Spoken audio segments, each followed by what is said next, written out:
Gopi Jana Palapa Giri Paratari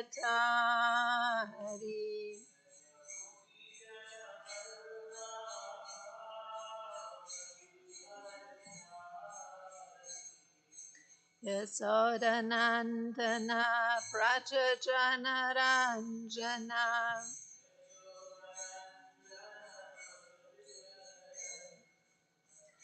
Yamunatira Panachari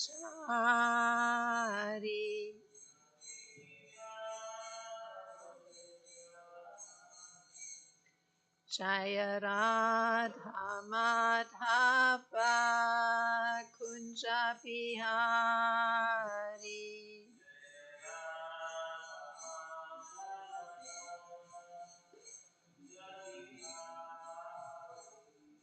Gopi Jana Palapa Giri Paratari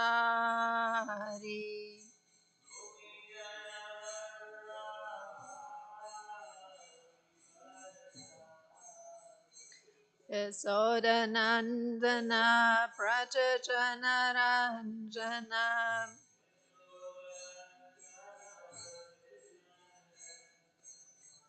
Yamunatira Panachari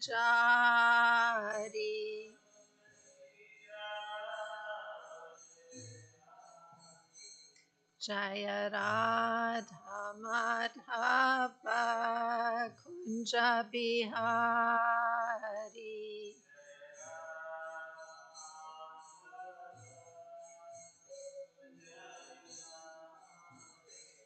Gopi Jana Palapa Giri Paratari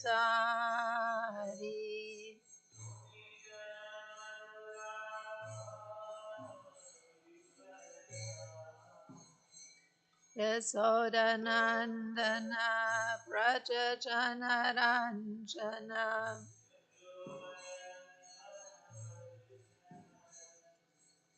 Yamunatira Panachari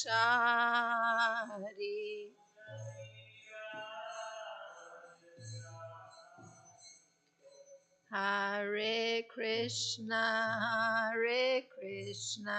Krishna Krishna Hare Hare Hare Rama Rama Rama Hare Hare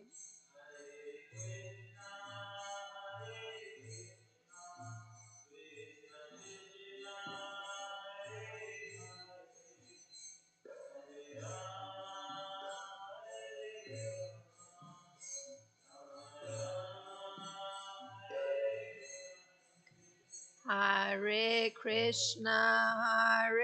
Krishna Krishna Krishna Hare Hare Hare Rama Rama Rama Hare Hare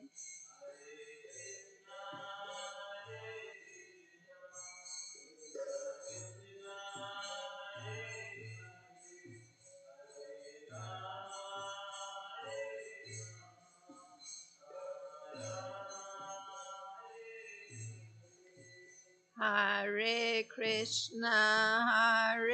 Krishna Krishna Krishna Hare Hare Hare Rama Rama Rama Hare Hare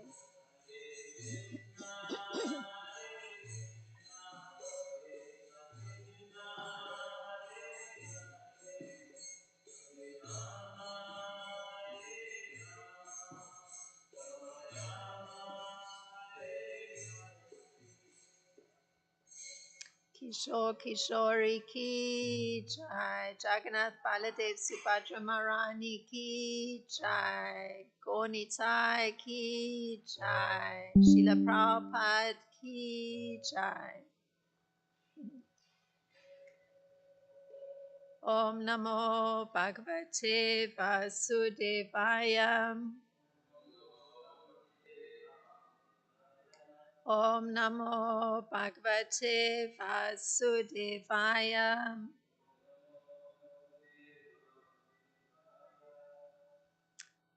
So today we're reading from Canto 10, Chapter 65, and the text is 10. So we can chant together. Kaschit smarati va bandhun pitaram mataram cha saha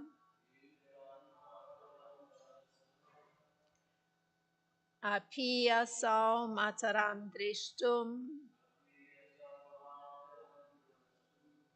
sakrit api agamishyati apiva smarate smakam anushe sevam mahapujaha kashit smarati va bandhun pitaram mataram cha saha apiyasau mataram drashtum sakrit api agamishyati apiva smarate smakam anusevam mahapujaha kashit smarati va bandhun pitaram mataram cha saha apiyasau mataram drashtum sakrit api agamishyati apiva smarate smakam anuseva mahapujaha. Please chant. Kashit smarati va bandhun pitaram mataram cha saha apiyasau mataram drashtum sakrit api agamishyati apiva smarate smakam anusevam mahapuja kashit smarati va bandhun pitaram mataram cha saha apiyasau mataram drashtum sakrit api agamishyati apiva smarate smakam anusevam mahapujaha.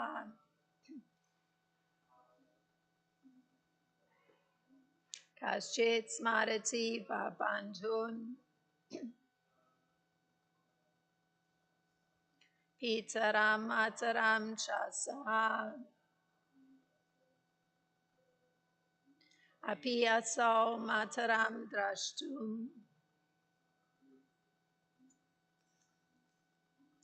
kretapi agamesyati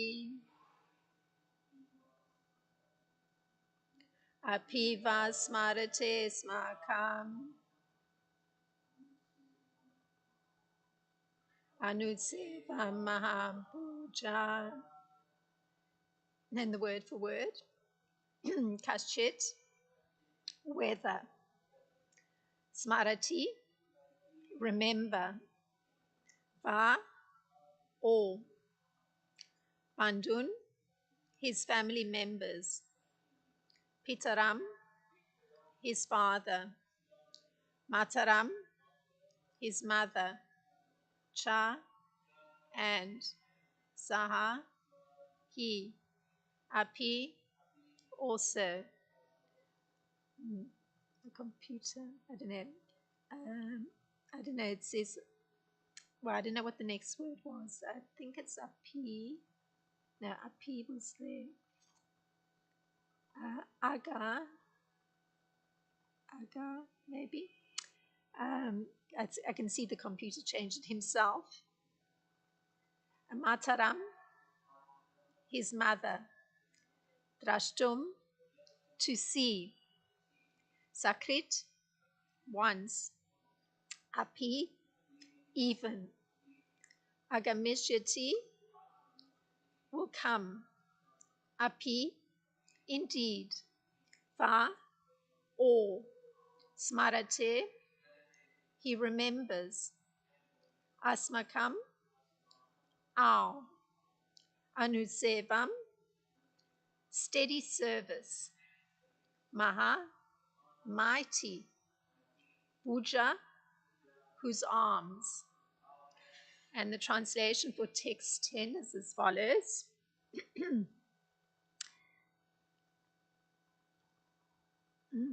Does he remember his family members, especially his father and mother? Do you think he will ever come back even once to see his mother? And does mighty armed Krishna remember the service we always did for him? And the purport. So this is the disciples of Srila Prabhupada. Srila Vishwanath Chakravarti comments that the gopis would render service to Lord Krishna by stringing flower garlands skillfully, using perfumes and constructing fans, beds, and canopies out of flower petals.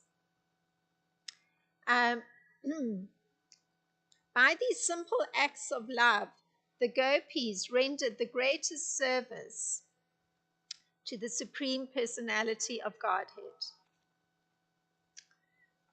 Om Jnanatimirandasya Gnananjana Shalakaya Chakshurimilitam Yena Tasmai Shri Gurave Namaha Shri Chaitanya Manopistam Stapitam Yena Bhutale Swam Rupa Kadamayam Tadati Swapadanti Kam Vandeham Shri Guru Shri Yuta Padakamalam Shri Gurum Vaishnavamscha Shri Rupam Sagrajatam Sahagana Ragutam Vitam Sajivam Sadvaitam Savadutam Parijana Saitam Krishna Chaitanya Devam Shri Radha Krishna Padan Sahagana Lalita Shri Vishaka Vitamscha Hey Krishna Karuna Sindhu Dina Bando Jagat Pate Gopesha Gopika Kanta Radha Kanta Namostute Tapta Kanchana Gorangi Radhe Vrindavaneshwari Vishapanu Sute Devi Pranamami Haripriye Vanchakalpa Taribhya Shakripa Sindhubhya Vacha Patitanam Pavanebhyo Vaishnebhyo Namo Namaha Nama Om Vishnu Padaya Krishna Pristaya Bhutale Srimati Ramapada Swami Iti Namine Nama Om Vishnu Padaya Krishna Pristaya Bhutale Srimati Bhakti Vedanta Swami Iti Namine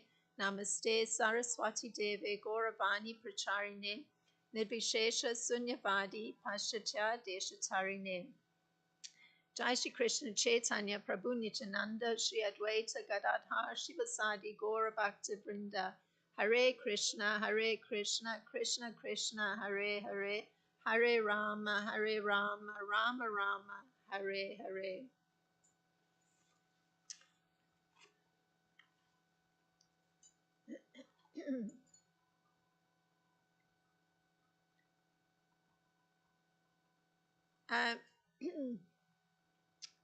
There was commentary from two of our acharyas on this verse, and I'm focusing particularly on Srila Jiva Goswami's because he gives a premise upon which the gopis' questions are based in their inquiring from Lord Balaram, because they're addressing Lord Balaram. So this is the premise upon which their questions are based. Though his happiness is our happiness, he should remember those who are dear to him. So that's the underlying premise. Krishna should be remembering those who are dear to him. uh, so this assertion, it forms the basis for their subsequent argument. Because when you're presenting something, there has to be some logic or some sequence, and it has to be based on some underlying belief. And that's what's emerging here. Um, so that argument that's present, one comes to see it in certain mental acts. Like we're accustomed to seeing somebody running, walking, jumping, a horse may gallop, etc.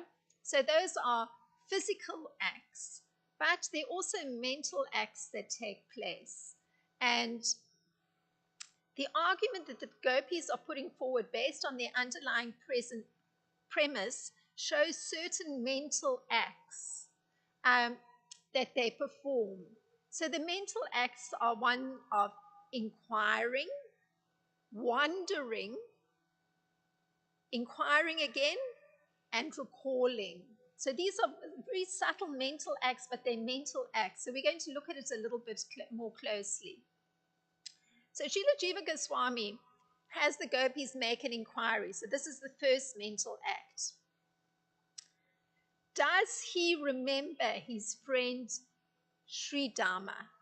So this is coming from Srila Jiva Goswami, because the acharyas, they have that capacity through their purity. They actually are seeing the pastimes enacted in their heart. So they have, each acharya gets some particular, according to their relationship and mood with Lord Krishna, they get a particular insight. And this is Srila Jiva Goswami's. He's actually hearing that the gopis are asking, does he remember his friend Sri Dharma?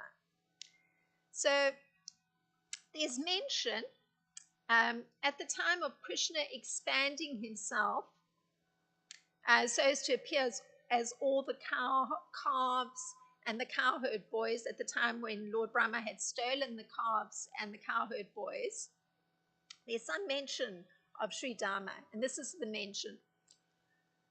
All of them, as they were, and at the same time appear as their leader, Krishna entered Brajabhumi, the land of his father, Nanda Maharaj, just as he usually did while enjoying their company. So that's the setting at that time. So it leads to the further. So remember, Krishna's expanded himself. He's become each of his friends. So this is from the 13th chapter of the 10th canto. So of note is that Krishna had decided decided to expand himself as different calves and also as different cowherd boys. And he entered different cow sheds and as the calves, different houses, as the different boys. And there's a note in Srila Prabhupada's purport that Krishna had many friends, of whom, and here's the mention, Sri Dharma, Sudharma, and Subal were prominent. So that's the mention of Sri Dharma. So very prominent friend of Krishna. His three prominent friends, Sri Dharma, Sudharma, and Subal. And the gopis, very familiar with Krishna's friendships. According to Srila Jiva Goswami, the first question they're asking is, does Krishna remember his friend Sri Dharma? And in that scenario that I've just described where Krishna expanded himself, he actually expanded himself as Sri Dharma. That was one of the personalities into whose home he enters as Sri Dharma. So that meantime, the original Sri Dharma, Subal, and Sudharma were actually in a cave that Lord Brahma had put them into. So Srila Jiva Goswami says that this question that the gopis ask, this mental act of inquiring, has doubt in it. So this question indicates their lamentation. So when we just hear a question, does Krishna remember his friend Sri Dharma? One may not immediately understand, but Srila Jiva Goswami explains that within that question, there's some doubt that's coming through. Does he remember? And just the fact that there's some doubt indicates that they're in a state of lamentation. That's how Srila Jiva Goswami explains it. So the definition of lamentation, because this is not regular sorrow, like in our material world, if somebody who's dear to us is absent, we may experience sorrow. Sometimes there may be a long period of absence, and one is recalling somebody that's dear to one, and one may be experiencing a kind of sadness or sorrow that one is not with that person. But here's the definition of lamentation, because it's a spiritual emotion. So this is from Nectar of Devotion. When one is unsuccessful in achieving his desired goal of life, so that's one time when one may experience lamentation. Another time is when one finds no fulfillment in his present occupation. Another time when one may experience this lamentation. A third occasion when lamentation may be present there as a spiritual emotion, when one finds oneself in a reverse condition, and when one feels in this condition this lamentation. So those are three scenarios in which spiritual lamentation takes place. So the goal isn't being achieved. So it's like the goal is usually some connection with Krishna on a spiritual plane. So that goal somehow is not being achieved. Somehow in what one is doing at the present time, one's not feeling a fulfillment. And then the third one is there's actually some reverse condition taking place. In the case of the gopis, you can understand the reverse condition is present because Krishna is absent.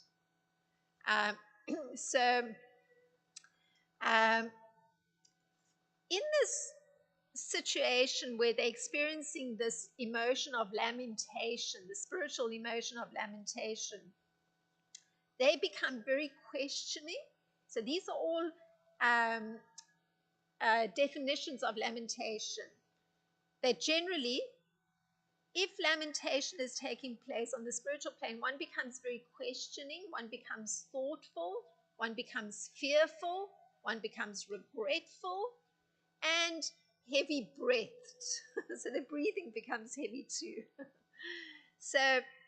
And in addition, so these are spiritual emotions, the body color changes and the mouth becomes dry, and even guilt at such a time may come about.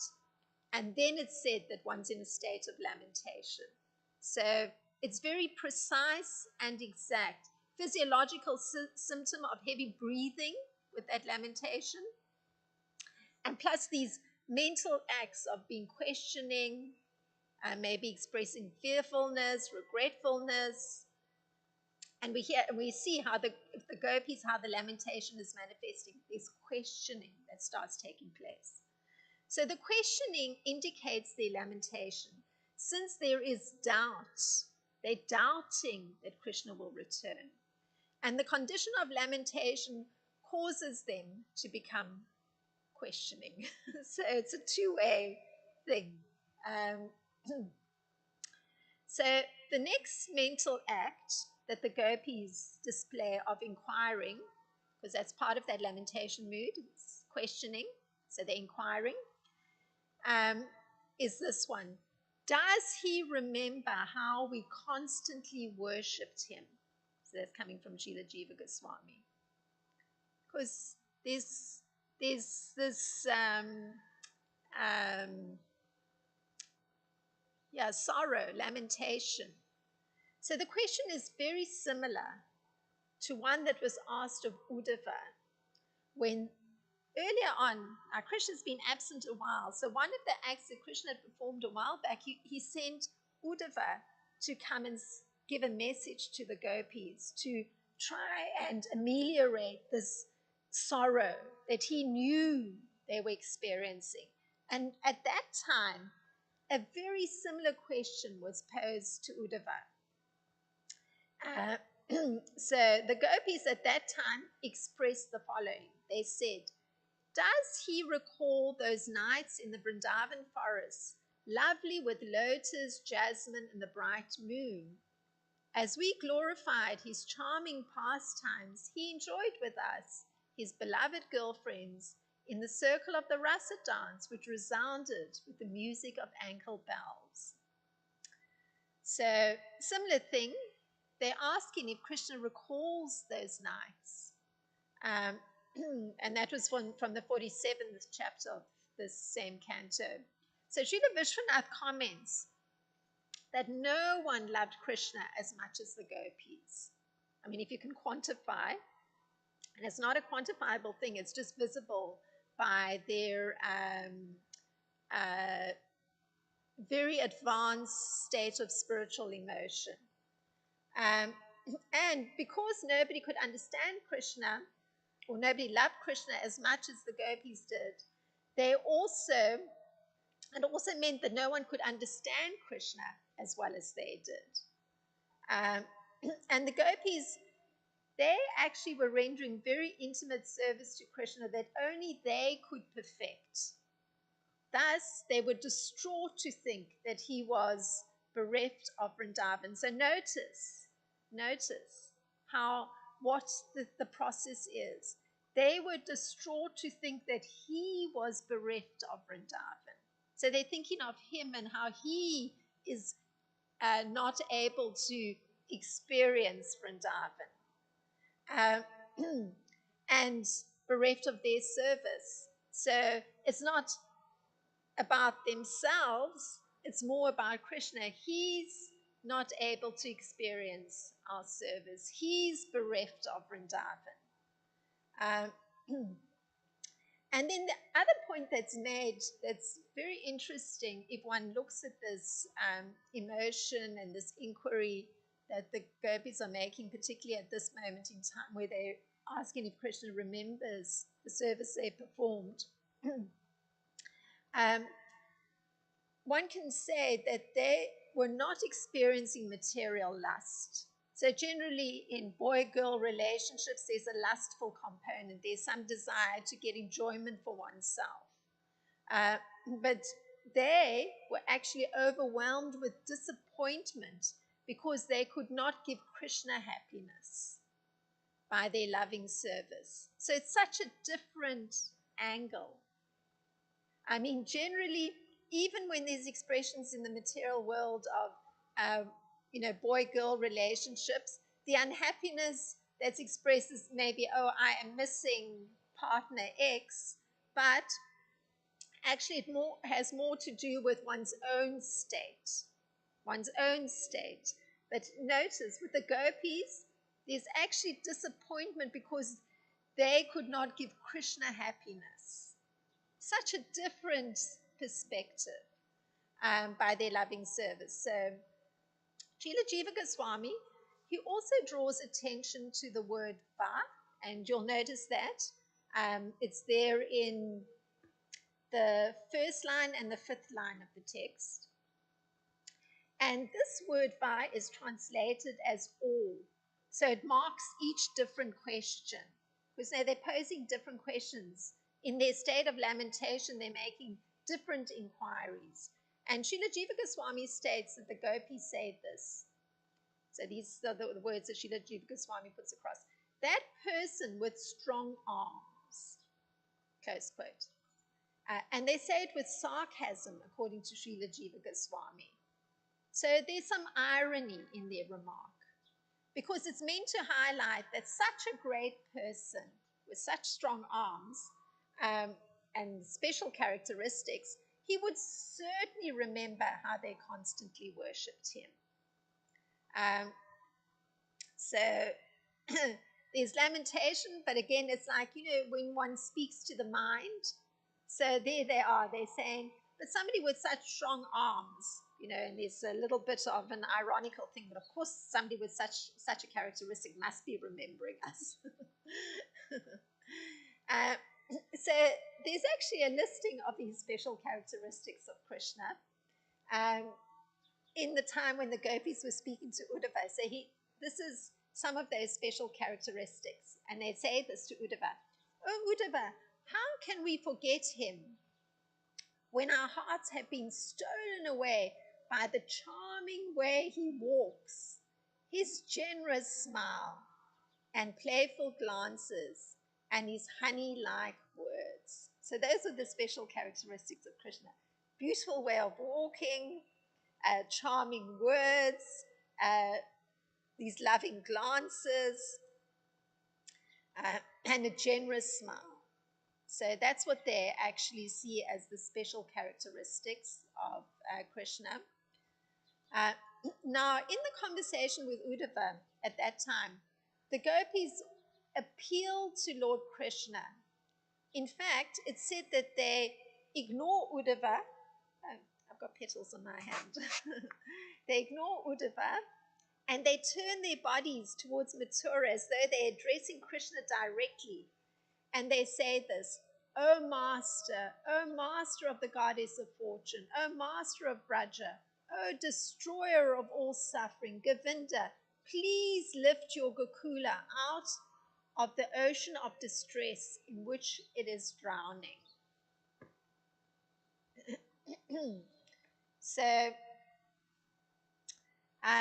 there could be the consideration that the gopis go somewhere else, that they leave Vrindavan, that they don't have to see the rivers, they don't have to see the mountains, they don't have to see the forests, or alternatively, that they just walk around and they cover their eyes with their garments. And in fact, if you go to Vrindavan, you see many of the ladies, they wear this headpiece very low. It's actually over their eyes.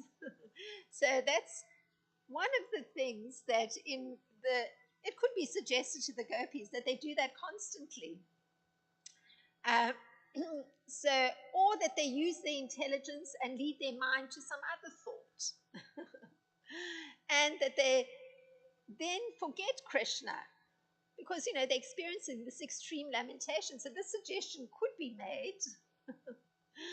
But the gopis at the time of their interaction with Uddhava, and this is Srila Vishwanath Chakravarti Thakur commenting at that in that particular description, they say, we no longer possess our intelligence, for Krishna has taken it away by his supreme beauty and charm.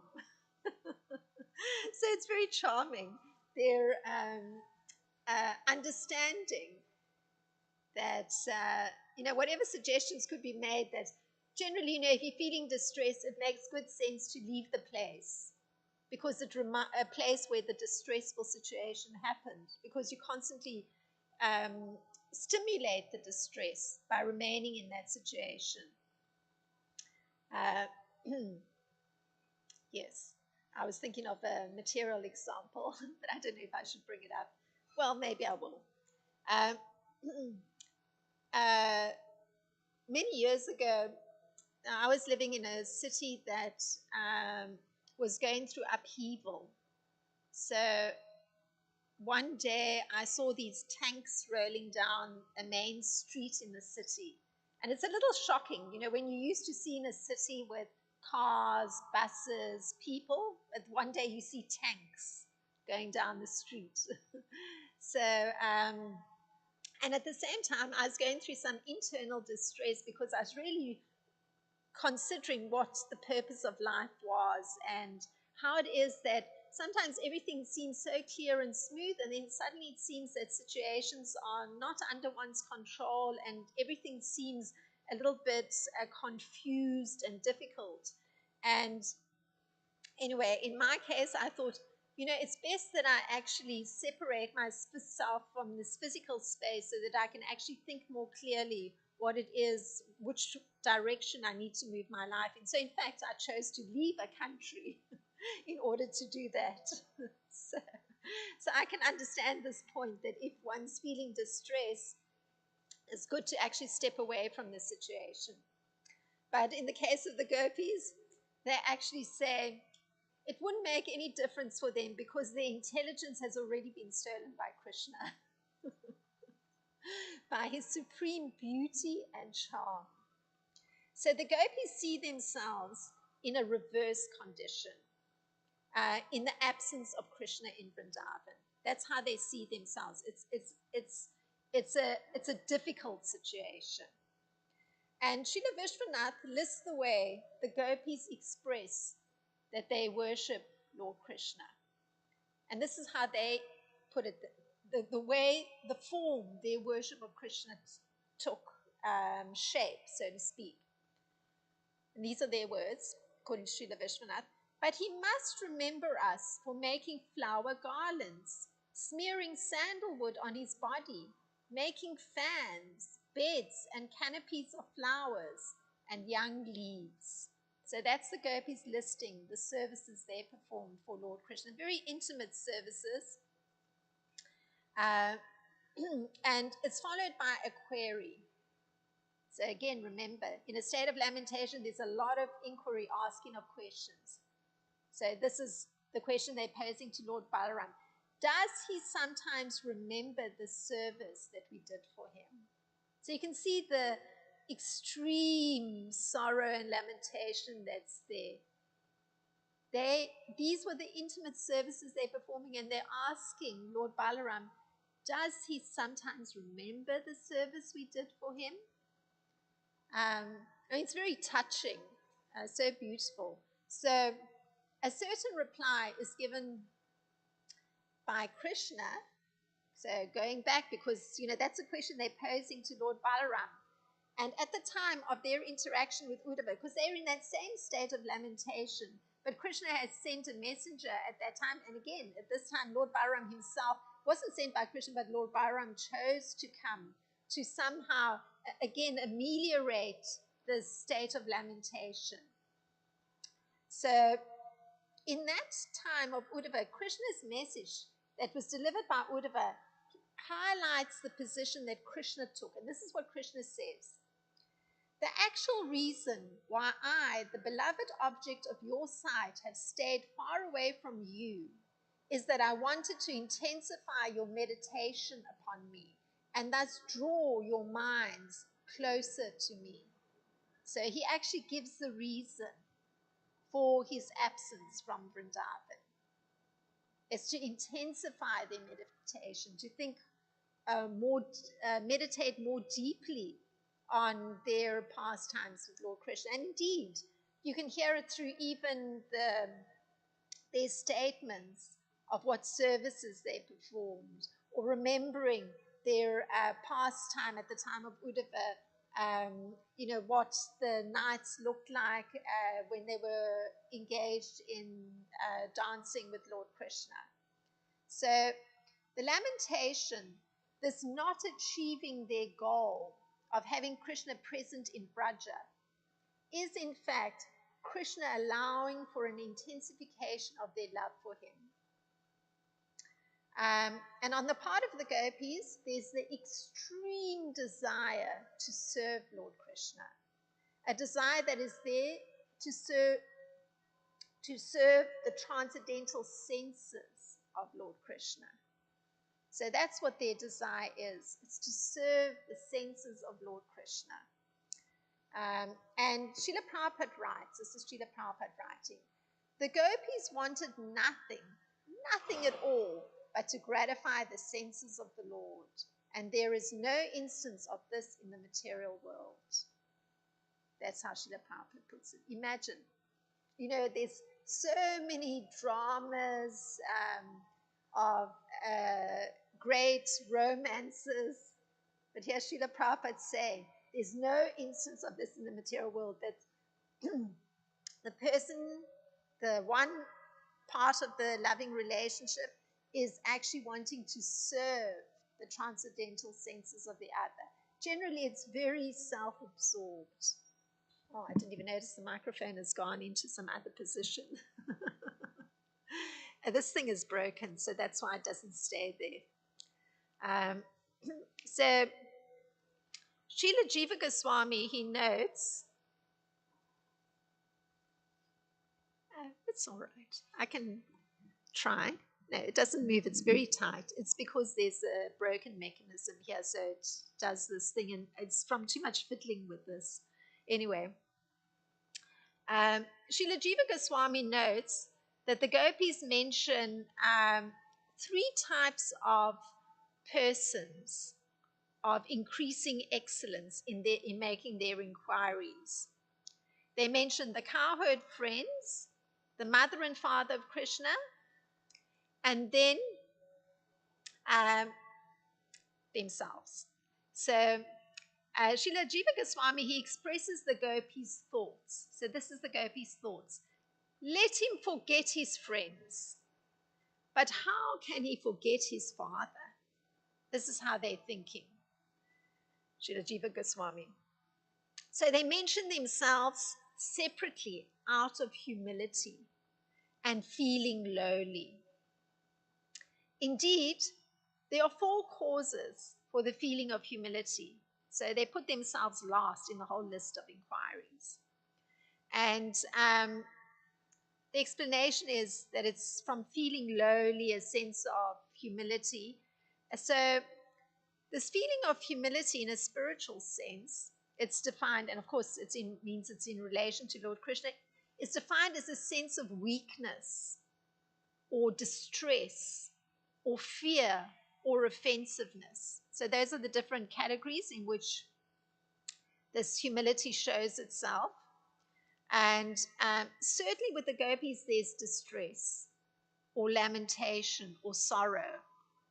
And Srila Prabhupada, in his summary study of Nectar Devotion, he writes that in that humble condition, one becomes talkative, small in heart, dirty in mind, full of anxiety, and inactive. So that's the spiritual definition of what happens in a state of humility. And Srila Jiva Goswami mentions that the gopis are feeling lowly. So in this listing of the different occasions in which this humility manifests itself, one can say that there's the smallness of heart, so to speak, um, because that's where their humility is coming from.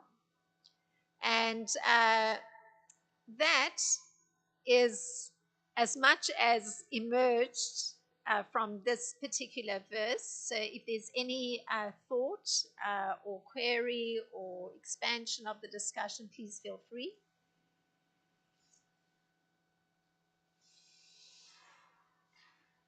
It's a very esoteric topic, but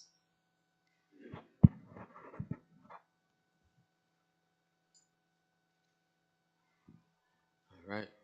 Thank you for the class, Mataji. I was wondering if you could repeat the last part about humility. You said dirty in mind, and I want to ask about it. okay. So repeating the last part on humility. So Srila Prabhupada writes that spiritual humility, um, this humble condition, it manifests itself in different ways. So one can become very talkative, but you're feeling humility. One can become small in heart, you're feeling humility. One can become dirty in mind, you're feeling humility. One can become full of anxiety, you're feeling humility. Or one can become inactive, you're feeling humility. So there's different examples that are given of these particular states by different personalities. I haven't gone into that because I'm focusing on the gopis. And in the gopis, I identified that it's a smallness in heart because Srila Jiva Goswami says that they were feeling lowly. So the humility for them manifested that way. They listed everybody else first when they made the inquiries, and they listed themselves last. So this indicates that they were actually experiencing humility just by how they arranged their inquiry. So that was the connection.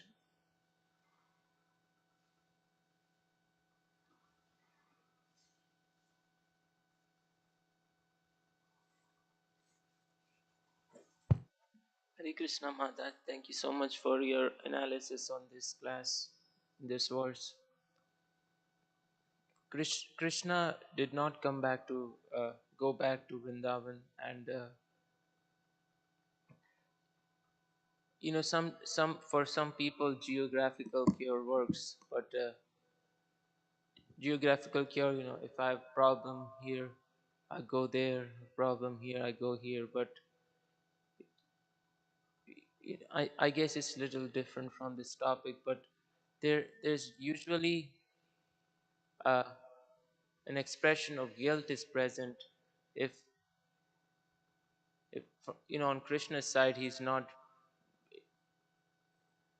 associating with Vrindavan, this residents of Vrindavan, and maybe not reciprocating this way. And there's a lot of expression of that in this material world also, when not the service we feel that we should do to our loved ones, and we don't end up doing. So just if you can talk more about guilt and give some of your perspective on it. So For your not fulfilling the responsibilities. okay. So the question has to do with um,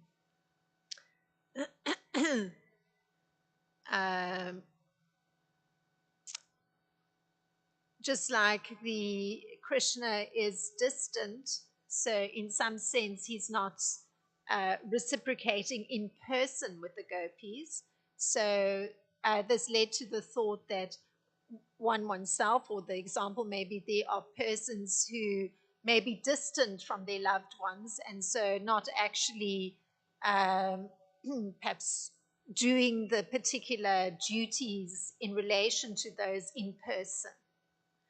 So, so then the question was just asked to elaborate a little on this point. So, on a material level, naturally one has obligations and duties. So, if one's in a position of one may have a different role. One may be in the role of a student, one may be in the role of a married situation, one may be in the role of having retired from a married situation. So those are material roles. And then there's a spiritual role that one has. So the student may actually be a student of spiritual life too. The married person may be also practicing spiritual life in their married situation, and the person who's retired from married life may also be practicing spiritual life in their situation. So going on if one's a spiritual practitioner. So let's say the situation now is one is a student, and what is their relationship or what is their duty towards their elders, let's say, those who are providing for them. It will be to study, to devote themselves to their study, to actually complete successfully their study, because that's their role at that time. And on the spiritual side, their role is still to actually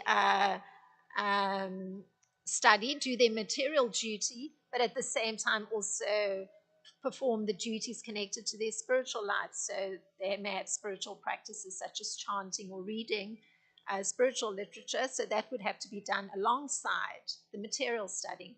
So that is performing their duty to their parents. So if one's in a situation where one is perhaps completed one's study, one isn't married, and one is a breadwinner, or working and receiving remuneration for one's work.